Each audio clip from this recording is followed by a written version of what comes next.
ಸುಮಾರು 8 ದಿನಗಳು ಕಳೆದು ಹೋಗಿವೆ. 8 ದಿನಗಳ ನಂತರ ಏನು ಬದಲಾವಣೆ ಆಗಿದೆ? ಈ ಮರಳು ಗಾಡಿಗೆ ಯಾವುದೇ ರೀತಿಯಾಗಿರ್ತಕ್ಕಂಥ ನಂಬರ್ ಪ್ಲೇಟೇ ಇಲ್ಲ. ಸ್ಪಷ್ಟವಾಗಿರ್ತಕ್ಕಂಥ ನಂಬರ್ಗಳು ಕಾಣಿಸ್ತಾ ಇವೆ. ಇದು ಬದಲಾವಣೆ.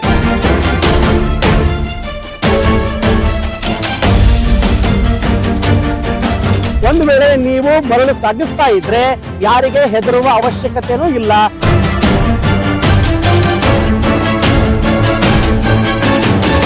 ಈ ಮರಳು ಮಾಫಿಯಾವನ್ನ ತಡೆಯುವಲ್ಲಿ ನೀವು ಯಾಕೆ ವಿಫಲರಾಗಿದ್ದೀರಿ?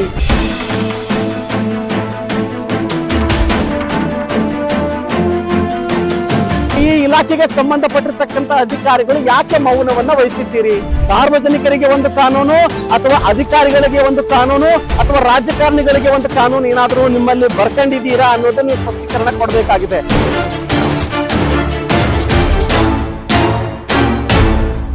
ಇಂಥ ಬದಲಾವಣೆ ಬೇಕು.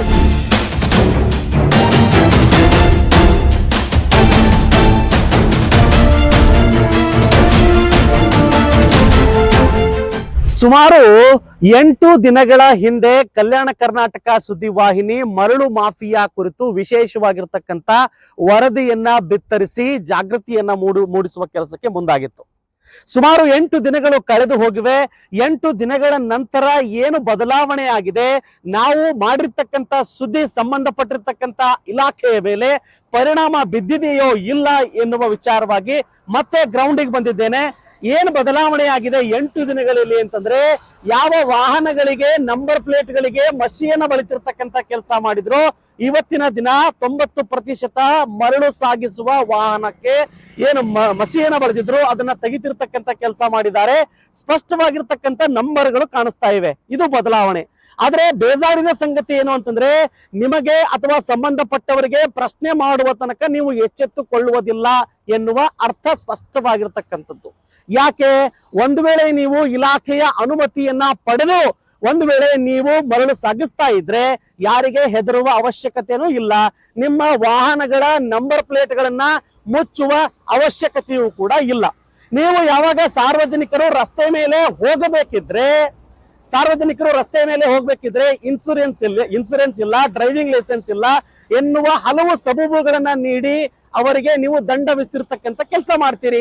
ಹಾಗಿದ್ರೆ ಇಡೀ ಜಿಲ್ಲೆಯಾದ್ಯಂತ ನಡೆದಿರ್ತಕ್ಕಂಥ ಈ ಮರಳು ಮಾಫಿಯಾವನ್ನ ತಡೆಯುವಲ್ಲಿ ನೀವು ಯಾಕೆ ವಿಫಲರಾಗಿದ್ದೀರಿ? ಇದಕ್ಕೆ ನೀವು ಸ್ಪಷ್ಟವಾಗಿರ್ತಕ್ಕಂಥ ಉತ್ತರ ನೀಡಬೇಕು. ಮೊನ್ನೆಯೂ ಕೂಡ ಹೇಳಿದ್ದೆ, ಸಂಬಂಧಪಟ್ಟಿರ್ತಕ್ಕಂಥ ಅಧಿಕಾರಿಗಳು ಅಂದ್ರೆ ಜಿಲ್ಲಾಧಿಕಾರಿಗಳು ಜೊತೆಗೆ ಜಿಲ್ಲಾ ಉಸ್ತುವಾರಿ ಸಚಿವರು, RTO ಅಧಿಕಾರಿಗಳು ಅಥವಾ ಈ ಇಲಾಖೆಗೆ ಸಂಬಂಧಪಟ್ಟಿರ್ತಕ್ಕಂಥ ಅಧಿಕಾರಿಗಳು ಯಾಕೆ ಮೌನವನ್ನ ವಹಿಸಿದ್ದೀರಿ? ಸ್ಪಷ್ಟತೆ ಕೊಡೋದಕ್ಕೆ ನಿಮಗೆ ಧೈರ್ಯ ಇಲ್ಲವಾ? ಅಥವಾ ನಿಮ್ಮ ಮೇಲೆ ಯಾರಾದ್ರೂ ಒತ್ತಡವನ್ನ ಹೇರ್ತಾ ಇದ್ದಾರಾ? ಎಷ್ಟೇ ಪ್ರಮಾಣದಲ್ಲಿ ಮರಳು ಹೋಗಿದ್ರು ಕೂಡ ನೀವು ಶಾಂತವಾಗಿ ಕುತ್ಕೋಬೇಕು ಅಂತ ಏನಾದ್ರೂ ನಿಮ್ಮ ಮೇಲೆ ಒತ್ತಡ ಬರ್ತಾ ಇದೆಯಾ ಅನ್ನುವ ಸ್ಪಷ್ಟೀಕರಣ ನೀಡಬೇಕು.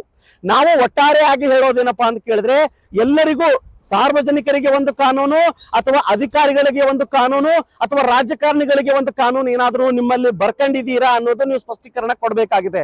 ಆದ್ರೆ ಒಂದ್ ವೇಳೆ ನೀವು ಕಲಬುರಗಿ ಜಿಲ್ಲೆಯಾದ್ಯಂತ ಮರಳು ಸಾಗಿಸ್ತಿರ್ತಕ್ಕಂಥ ಕೆಲಸ ಒಂದ್ ವೇಳೆ ನೀವು ಮಾಡ್ಬೇಕಿದ್ರೆ ಅದು ಅನುಮತಿ ಪಡೆದುಕೊಂಡು ಮಾಡಬೇಕು, ಕಾನೂನು ವ್ಯಾಪ್ತಿಯಲ್ಲಿ ಮಾಡಬೇಕು, ಸಾರ್ವಜನಿಕರಿಗೆ ಬೆನಿಫಿಟ್ ಆಗುವ ರೀತಿಯಲ್ಲಿ ಮಾಡಬೇಕು. ಅದನ್ನ ಬಿಟ್ಟು ನೀವು ಮನಸ್ಸಿಗೆ ಬಂದ ಹಾಗೆ ಮರಳನ್ನ ಸಾಗಿಸ್ತಾ ಇದ್ರೆ ನಿಮ್ಮ ಮುಖವಾಡವನ್ನ ನಿರಂತರವಾಗಿ ನಾವು ಏನ್ ಮಾಡ್ತೀವಿ ಅಂತಂದ್ರೆ ಸಾರ್ವಜನಿಕರ ಮುಂದೆ ಇಡೋ ಪ್ರಯತ್ನವನ್ನ ಮಾಡ್ತೀವಿ. ಈಗ ನೋಡಿ, ನೀವು ಪ್ರತಿಯೊಂದು ಗಾಡಿಗಳು ಹೋಗ್ತಾ ಇವೆ. ಸುಮಾರು ಅರ್ಧ ಗಂಟೆಯಿಂದ ನೋಡ್ತಾ ಇದ್ದೀನಿ, ಪ್ರತಿಯೊಂದು ವಾಹನಗಳಿಗೆ ಏನು ಮರಳು ಸಾಗಿಸ್ತಾ ಇದ್ದಾವೆ ಆ ನಂಬರ್ ಪ್ಲೇಟ್ಗಳು ಸ್ಪಷ್ಟವಾಗಿ ಕಾಣಿಸ್ತಾ ಇವೆ. ಇದು ಬದಲಾವಣೆ. ಇಂಥ ಬದಲಾವಣೆ ಬೇಕು. ನೀವು ಸ್ಪಷ್ಟೀಕರಣ ನೀಡಬೇಕು ಸಂಬಂಧಪಟ್ಟಿರ್ತಕ್ಕಂಥ ಅಧಿಕಾರಿಗಳು.